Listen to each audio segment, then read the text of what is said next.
এইবাৰ পৰীক্ষাত এটা নতুন দিশ আমি সংলগ্ন কৰিছোঁ, আগতে পুলিচতো কৰোঁ, যে এইবাৰৰ পৰা নিগেটিভ মাৰ্কিঙৰ এটা ছিষ্টেম হ'ব, অৰ্থাৎ ভুল উত্তৰ কৰিলে মাৰ্কিংটো নিগেটিভ হ'ব।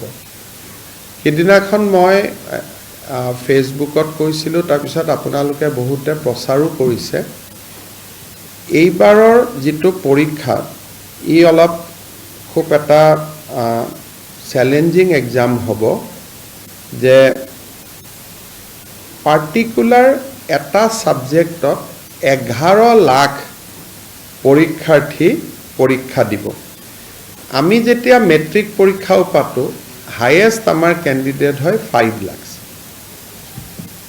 11 লাখ পৰীক্ষাৰ্থীক লৈ পৰীক্ষা পাতাৰ ৰেকৰ্ড ইউ পিক বাদ দি কোনো ষ্টেটৰ আজিলৈকে নাই।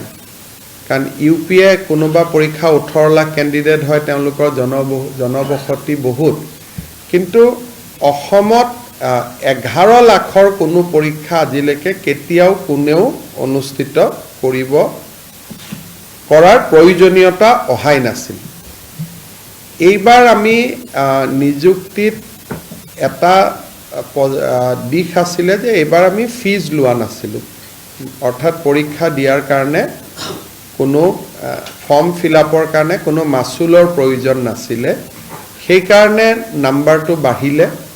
দ্বিতীয়তে ফাৰ্ষ্ট পৰীক্ষাটোত যিটো এটা মানুহে ট্ৰান্সপাৰেঞ্চি দেখিলে, স্বচ্ছতা দেখিলে, যে দুখীয়া ল'ৰা ছোৱালীয়ে নিযুক্তি পাইছে, সিও প্ৰেৰণা যোগালে। তাৰ ফলত 11 লাখ কেণ্ডিডেট হৈ গ'ল। মই ইমান আশা কৰা নাছিলোঁ। পৰীক্ষা পতাটো আমাৰ বাবে এটা খুব চেলেঞ্জ হ'ব। ডিচিসকলেও চেণ্টাৰ কৰিব পাৰিব নোৱাৰিব, তেওঁলোকেও যথেষ্ট কষ্ট কৰিব লাগিব। যি নহওক, আমি আগবাঢ়ি গৈ থাকিম আৰু সময়ে সময়ে যি ডেভেলপমেণ্ট হয় আপোনালোকক জনাই থাকিম। পুলিচ, শিক্ষক বা হেল্থ ডিপাৰ্টমেণ্টত প্ৰব্লেম নাই। প্ৰব্লেমটো অকল এই গ্ৰেড 3 আৰু গ্ৰেড 4ৰ পাৰ্টিকুলাৰ দুটা ছাবজেক্টতে আছে।